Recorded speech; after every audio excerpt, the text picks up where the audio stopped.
So thank you very much, Paolo. Thank you very much for inviting me. It's a pleasure to talk about a topic that I think is very important and where I think there is still much to do. So how I started, I think, plenty of presentation over the last years is to cite this issue of the Journal Economic Perspective, where, is it me? You have, the mobile is out. No mobile phone. It's on. Switch it off. Let's switch it off. Okay, so I will keep it. So, and in this issue, there was a paper, controversial, I think, by Crandall and Winston, saying, well, do we need competition policy? It's not really effective, and especially talking about merger control, said that actually that is a very problematic part of competition policy. I think that there are two reasons why this discussion was controversial. One is that so the kind of evidence one can bring in favor or against the effectiveness of merger policy was very much cherry-picked. And the other reason, which I think it was the main point by Barker, is that it's very difficult to measure the effectiveness of competition policy because competition policy is essentially a deterrence regime. So if you want to measure deterrence, that is really difficult. So I think why merger control in particular among other antitrust policy, I think that merger control is particularly interesting because it has important implication for other areas of antitrust, and I am not as eloquent as Bill Kovacic, so I took a quote from one paper of his where he says, if merger control misses the dominance issue, mergers can create durable market power with consequent adverse effects on prices, quality, and innovation. If merger control overlooks a transaction's contribution to oligopolistic interdependence, a merger can contribute to a market configuration in which the surviving firms either find it easier to establish effective cartels by a direct exchange of assurances or to use indirect means to realize the results that express agreements yield. Because competition law has not addressed dominance or tacit collusion with great success, it matters that merger policy make proper choices about when to intervene. I think that is also a nice bridge to the discussion we had yesterday in the session on coordinated effects. So what is the relationship between different areas of antitrust, and I will come back to this later on. So so most of the major antitrust jurisdiction attempted in the past years to conduct in-house ex post studies. They commissioned two advisors, so with Paolo Bucci-Rossi and other co-authors from DIS, we did some of these studies for DG Comp and for the UK Competition Commission. So what I will try to do in this short talk is to discuss some of the methodological issues and then take some short examples from my own research, not because I think that is better than other research, but just because I know it better. And to start, so I think that if we think about effectiveness of merger policy, we can think about at least three different dimensions. So one is the predictability. So this is something that we as economists don't think very much about, don't talk very much about, but I believe that for lawyers it's a very important aspect of an effective competition policy regime. I will not talk very much about this. This is something that you can think ex ante. So then is the correctness of a particular decision, and this is where most of the research has been done. So you look whether one particular decision did what it was expected to do, and then there is an ex post aspect, which is deterrence, which is also something that in merger policy we don't tend to discuss very much, but it's very important, and there is where I think there is plenty of room for research. So two key concepts for any kind of ex post evaluation. The first is a counterfactual. So if you want to evaluate a policy decision, you have to think what would have been the alternative. So we spend a lot of time in the report for DG Com to define theoretically and institutionally what is the right counterfactual. But I will focus more on the empirical analysis. So different kind of methodology will have different kind of counterfactual. So it can be theoretically driven, as we do in simulations, right? Simulations, I believe they are very important ex ante as an ex post methodology for evaluation might be useful if we want to look at particular alternative decisions that an antitrust authority could have taken, right? So, but maybe it's not the best instrument to make an ex post evaluation. You can look at a similar market or a similar set of products and use a diff-in-diff approach. I will talk about this, and I guess Daniel will also talk about that later on. You can use stock markets event studies. So I am happy that Patrick said something before, because that set of studies that I did together with Lars-Henrik Röller and Damien Nevem is something I will talk about later on.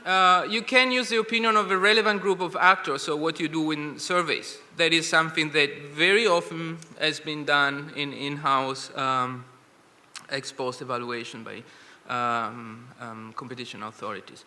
The second concept, which is important to understand, is the level of aggregation, which is related to the kind of question, research question you are interested in. You can look at a single case, right? You can look at, was that decision the right one, right? And then you will have a set of methodologies, i.e. counterfactuals, that you can use to do that. But sometimes you are interested to say something more about an entire policy. So the question is there anything to learn from cross cases, cross-industry analysis? And I believe there is something to learn. And then you can have an even more macro approach that is something that, again, maybe is more general, not just for merger policy. You can look at the policy impact of various dimensions of economic activity, which can be productivity, as we did in the study for DG ECFIN together with Lear, which I will mention shortly, but it can be also how does the enforcement of merger policy affect firms' incentive to merge and to propose particular kind of mergers, right? So depending on the kind of questions you will have a set of instruments, and I will try now to give you a free example from my research on how you can do this. So I first will talk about a different, very specific merger decision analysis. I will talk about merger policy and errors. That is very much connected to my work with Damien and Henrik. And I will talk about merger policy deterrence, which is something that I'm working currently. So here I will talk about one part of a study that Lear conducted for the UK Competition Commission. So from that study, we took out one of the two examples and wrote a paper which, where we tried to do a bit more than what we could do in the short time of the case for the Commission. So we analyzed the merger among two major book resellers in the UK. So it's a retailing merger in the UK between Waterstones and Ottercars. And it was clear from by the UK Competition Commission 2006. So clear without remedies. So what we do there, we think that this merger can have different kind of effects. I mean, this is related to one question that Steve asked yesterday. A merger in retailing can have some national effects if pricing is decided at the national level. But given the retailing is structured as it is structured, so with a dispersed buyer and seller structure, then it might very well be that the merger had some effects at the local level. And this is interesting to analyze the effect of the merger, but it's also interesting from a methodological point of view because it gives you different set of data to analyze the merger, so you can see how to build, depending on the kind of merger you have, different kind of counterfactuals. So we use a difference in difference approach. Just to very briefly mention what is a difference in difference approach is you take two similar groups, so two twins of markets, firms, products. One has been treated by the merger, so is affected by the merger, and the other one is not affected by the merger. And of course, as Mark said yesterday, it's fundamental that you are sure that the other one is not really affected by the merger, because you will rely on the fact that there is this control group to identify the effect of the treatment. And then you look at how they develop before and after the merger. So the first is the first difference, the second is the second difference, difference in difference. The difference in difference behavior measure the causal effect of the merger. Okay? So, as I told you, the book Retailing Market, as any retailing market, is characterized by locally differentiated areas which might have been differently affected by the merger. That was one of the concerns of the Competition Commission, that there are some areas where the two merging parties face each other in the same market, and these are called the overlap areas, right? So we think that the merger might have had a stronger impact in these areas. And then there are some other local areas where only one of the two parties were active before the merger. And among these control areas, we try to select some which are as similar as possible to the treated area in terms of observable characteristics, right? So we choose then 60 stores, 30 Waterson and 30 Otakar stores in 50 areas, 30 overlap and 20 non-overlap areas. So I don't have the time to go into details. So we also look at the fact that the merger national prices, and then, of course, you have to think, what is a relevant counterfactual, right? So, and here we try to follow what the literature has done, so Daniel also. So we look at the competitors as counterfactual. Is this a perfect counterfactual? No, I don't think so. And actually, Winston and Neville are even more clear than me in saying why it cannot always be a good counterfactual. But I think it can be useful to look at how the price of the merging parties develop after the merger compared to their competitors, because we have some tools, some theoretical tools, which tells us that if the price of the merging party increase after the merger, right, so more than the competitor, is more likely that this merger had some anti-competitive effects. 10 minutes, okay. So we use monthly data on volumes and values on a sample of 200 titles in 4 groups of books. So top sellers, so the very, very top bestseller, evergreen, which are bestsellers over the entire sample period, bestsellers and deep range, so different kind of books, different kinds of products. So you can imagine, that as a researcher, I would have never been able to do this without the support of the Commission, who pays some 50,000 bucks to buy this data. So, right, so it's something where I see that also as a researcher, we have a really big advantage to cooperate with agencies who are interested in doing this kind of analysis, and they have the financial means to allow us to do that. So what we find is there was no significant price increase in overlapping areas compared to non-overlapping areas. So I can show you the many regressions we run with a lot of controls, but I think this picture tells you everything. So you have 2 series. The green one is the average price in overlap areas, the average price in non-overlap areas over the period that we consider, and you see they are not different. So we don't see an average treatment effect. So that was what we had in the report. But then you have to imagine we have titles sold by one of the firms in one particular areas over time. So we have a lot of heterogeneity that we can try to exploit to look at heterogeneous treatment effect. That is what we try to do in the paper. And interestingly, we find that in the overlap area, what we can observe is some price converging among the merging parties. So the mergers did have an effect indeed, and lead the parties to converge their prices. which might be actually a problematic anti-competitive effect, in a diff analysis, it's difficult to say. So who are the consumers who win and who are the consumers who lose? So we look at the national level, and again, we don't find any significant effect at the national level if compared to the competitors or the most competitive market segment, which are the top titles. So what we can learn, so well-designed difference is probably the most appealing approach for retrospective policy evaluation of a single merger decision. Is heavily used in many policy fields. It's very natural, simple, data-driven, but it's data-intensive. It's theoretical. So look at this nice paper by Winston Nevo in Journal of Economic Perspective, 2010. The definition of the counterfactual is crucial. And it cannot be used to study an entire policy, which leads me to the second kind of exercise that we do. So that was something that we started at the beginning of 2000 when Hendrik and Damien didn't have more important things to do. So the idea was we want to evaluate the entire EU merger policy. So how do you do this?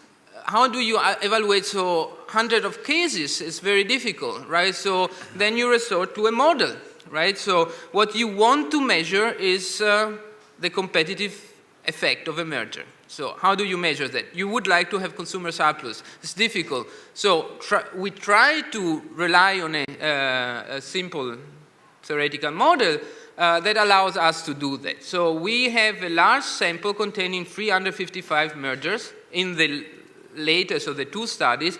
We have almost all phase 2 cases and a random sample of phase 1 cases.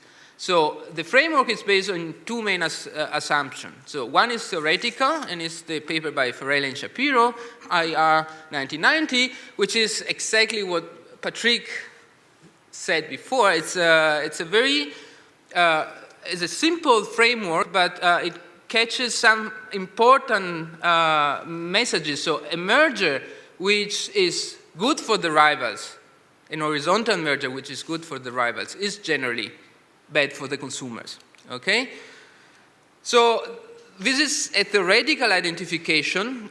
So how can we then implement this? And here's where we resort to stock market event studies and say, well, if we look at the stock market, we look at the reaction of the stock markets to a merger announcement for the rivals, we have a measure of the future profitability of this merger, right? So we define a merger to be prevalently anti-competitive if rivals' profit increase after the merger, i.e. when the rivals' cumulative average abnormal returns are large enough. So just to give you an idea, so we compare then the actual decision to the market prediction. So here are the mergers in our sample. We have phase 1, phase 2 mergers, clear with remedies in phase 1, clear remedies and prohibition in phase 2. We have this very rough pro-competitive, anti-competitive. So these are possible type 1 discrepancies of errors, so when a pro-competitive mergers were remedied, and these are possible type 2 discrepancies, which is anti-competitive mergers which were unconditionally cleared. Do we really mean that, so the numbers are really crucial? No, we don't think so. So you can think that, so until now we say rivals car positive, anti-competitive, rivals car negative, pro-competitive. So you can say, well, there is measurement error, there is a range of mergers where we don't see strong effects for the rivals. We don't want to say anything, so we use this label, right or wrong, welfare neutral, and then there are so strongly mergers which strongly positively affect the rivals, which might be anti-competitive, strongly negatively affect the rival pro-competitive. And then you see that, of course, the numbers change. But now the key question is, can we do something more out of this? And my answer is, I think so. We have some variation which allows us to analyze some tendencies. Are there some observable characteristics of this merger, this decision, which tell us why the market had a different vision of the merger than the the Commission. So descriptive, the frequency of type 1 discrepancies is reduced after the merger reform in 2004, even more so for largely pro-competitive mergers. No clear time pattern for type 2 discrepancies. Then we estimate to simple probit model the proclivity of type 1 and type 2 errors as a function of observable, and we find that type 1 discrepancies are more likely in phase 1 when the market is narrowly defined, so it's a national market if compared to EC or worldwide market, when barrier to entry are assessed to be high, and they are less likely if a US firm was involved. When we look at type 2 discrepancies, we find that they are less likely in phase 2, more likely when a US firm is involved. And then we see that the size of the pie, so how much money the firms make, has an effect on the probability of this merger. So again, might be this useful? I think it might be useful to get some idea on how this process works. So third example, merger policy and deterrence. So optimal merger policy also involves deterrence, right? So some action that in isolation would not be the right one, maybe they are the optimal one in the long run because they deter anti-competitive merger. So there is a paper by Sorga in the Journal of Industrial Economics. There are a couple of papers by Nock and Winston which are not really on deterrence but on optimal merger policy, dynamic merger policy that look at this. So what we do is to look at how past merger decisions affect merger behavior, right? And so just to give you an idea, these are the data that we have. They are all the merger decisions on the U. You see that there are some spikes of actions, phase 1 remedies, phase 1 withdrawals, phase 2 remedies, and preventions is the sum of prohibitions, which are very few, and withdrawals in phase 2, okay?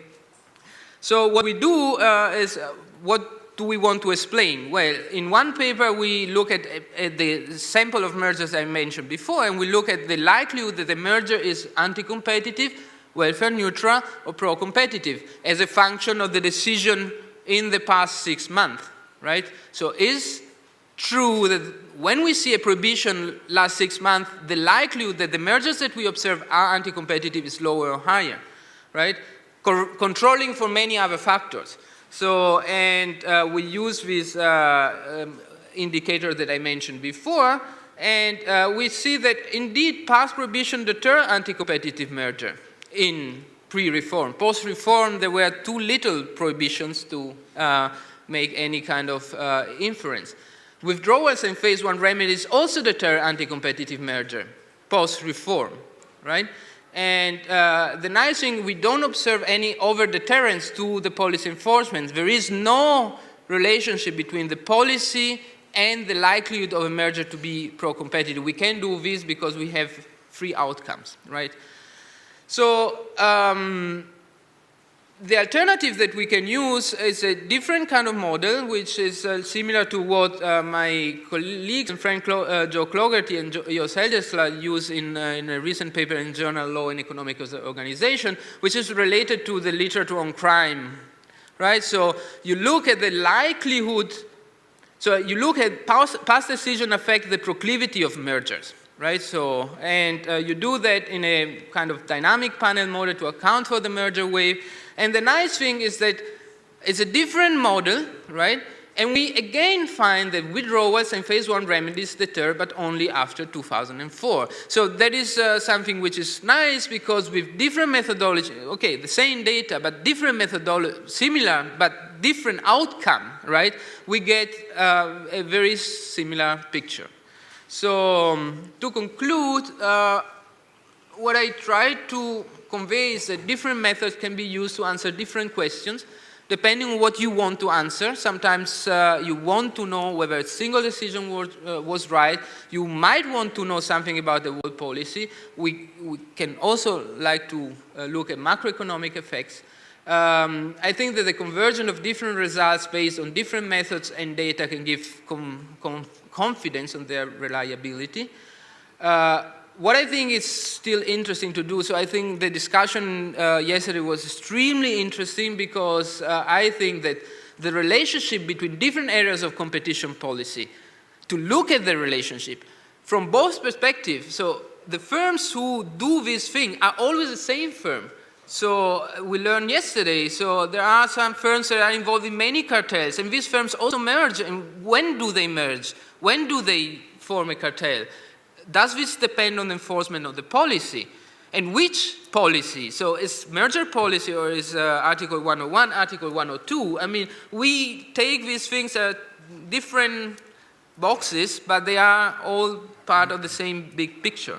So the interplay between competition authorities and courts is also very important. So in this paper, which was produced from the report for DG ECFIN, which is published in Aristat, we show that actually competition policy is mostly effective in those countries where legal institutions are particularly good. So there is an interplay.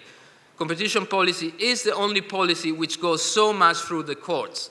Right? So if you have a very good policy, but then the legal system doesn't work, so what?